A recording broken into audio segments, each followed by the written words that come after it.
Squid game ने पूरी दुनिया में धमाल मचा दिया है और ये अब तक की सबसे पॉपुलर और डिस्कस्ड सीरीज बन चुकी है। इसकी intense survival, drama, psychological mind game और हाई स्टेक्स ने मिलियंस ऑफ व्यूअर्स को अपनी तरफ खींच लिया है। अगर आपको स्क्विड गेम का वो सस्पेंस और थ्रिल पसंद आया है तो आज मैं आपके लिए 5 एनिमे लेकर आया जो बिल्कुल उसी वाइब को कैप्चर करते हैं, full of survival game, psychological tension और एक्शन पैक्ड मोमेंट्स। तो चलिए शुरू करते हैं और देखते हैं कि कौन सा एनिमे आपको वही एक्साइटमेंट देंगे जो स्क्विड गेम ने दी थी। तो इस लिस्ट में हमारा सबसे पहला एनिमे है फ्यूचर डायरी। ये एनिमे युकितेरो अमानो के बारे में, जो एक शाय हाई स्कूल स्टूडेंट है एंड वो एक डेडली गेम का हिस्सा बन जाता है जहाँ पे हर पार्टिसिपेंट के पास एक डायरी होती है जो फ्यूचर प्रेडिक्ट कर सकती है, लेकिन उनके खुद के इवेंट्स के बारे में। इस गेम का गोल ये है कि जो भी सरवाइव करा लास्ट तक उसे God of time and space बना दिया जाएगा। इस एनिमे का सस्पेंस और साइकोलॉजिकल वारफेयर भी बिल्कुल स्क्विड गेम की तरह इंटेंस है। युकितेरो की जर्नी में अलायंस, बिट्रेयल और मोरल क्वेश्चंस भी आते हैं, बिल्कुल स्क्विड गेम की तरह, जहाँ कैरेक्टर्स को अपनी ह्यूमैनिटी फेस करनी पड़ती है सर्वाइवल के लिए। वेल, इस एनिमे में जो सबसे इंटरेस्टिंग कैरेक्टर लगा वो मुझे यूनो गसाई का लगा और आपको ये वाला कैरेक्टर बहुत अच्छा लगने वाला है। इससे ज्यादा मैं इस एनिमे के बारे में आपको बिल्कुल नहीं बताऊंगा क्योंकि मैं चाहता हूँ कि आप इस एनिमे को खुद से देखें और खुद से एक्सप्लोर करें। तो इस लिस्ट का सेकंड एनिमे है डार्विन्स गेम। का नाम है सूडो की लाइफ तब बदल जाती है जब उसको एक मोबाइल ऐप गेम का इनवाइट आता है जो एक्चुअली सर्वाइवल बेस्ड गेम है। इस गेम में का नाम है सूडो को दूसरे प्लेयर से फाइट करनी पड़ती है और उन फाइट से उसे सर्वाइव करना पड़ता है। इस गेम के प्लेयर्स के पास एक स्पेशल एबिलिटी भी होती है सीगिल्स के नाम से, जिससे वो एक दूसरे से फाइट करते हैं और इस गेम के आउटकम में या तो आप जियोगे या तो आप मरोगे, same as the squid game. और ये एनीमे आपको ये भी दिखाता है कि नॉर्मल लोग जब अपनी लिमिट्स पे पहुंचते हैं तो वो कितने ब्रूटल हो सकते हैं। ट्रस्ट, बिट्रेयल और सर्वाइवल के इंस्टिंक्ट यहाँ पे मेन थीम है।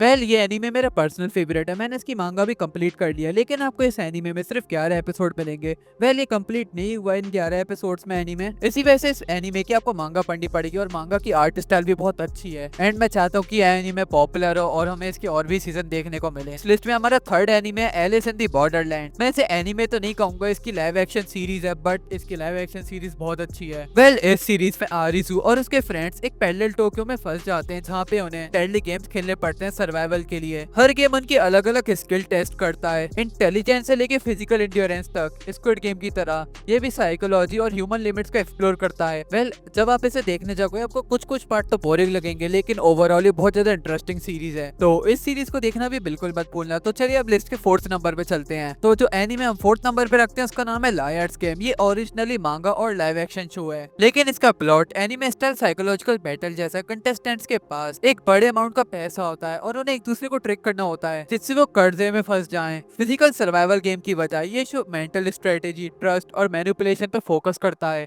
बिल्कुल स्क्विड गेम के माइंड गेम्स की तरह। टेंशन और अनप्रेडिक्टेबिलिटी ये शो का मेन हाईलाइट है। फिर हमारा आखिरी एनीमे डेड मैन वंडरलैंड, जो प्रिजन लाइफ और ब्रूटल सर्वाइवल गेम्स का कॉम्बिनेशन है। गांता इगराशी जिसे क्राइम के लिए फ्रेम कर दिया जाता है और वो एक प्राइवेट जेल में भेजा जाता है जहाँ पे इनमेट्स डेडली गेम खेलते हैं एंटरटेनमेंट के लिए। डार्क टोन, हाई स्टेक्स और इनजस्टिस की थीम इसे स्क्विड गेम के फैंस के लिए परफेक्ट बनाती है। ये शो गेम्स की क्रूएलिटी और साइकोलॉजिकल इम्पैक्ट को बहुत अच्छे से दिखाती है। तो मेट्स, अगर आपको स्क्विड गेम का इंटेंस सर्वाइवल ड्रामा पसंद आया है तो ये 5 सीरीज आपको जरूर पसंद आएंगी। क्या आपने इनमें से कोई एनीमे देखा है, या अगर आप पे कोई रिकमेंडेशंस हैं तो नीचे कमेंट्स में जरूर बताएं। वीडियो पसंद आए तो लाइक करें, सब्सक्राइब करें और बेल आइकन दबाना बिल्कुल ना भूलें। थैंक्स फॉर वॉचिंग, मिलते हैं नेक्स्ट वीडियो में, तब तक के लिए बाय बाय।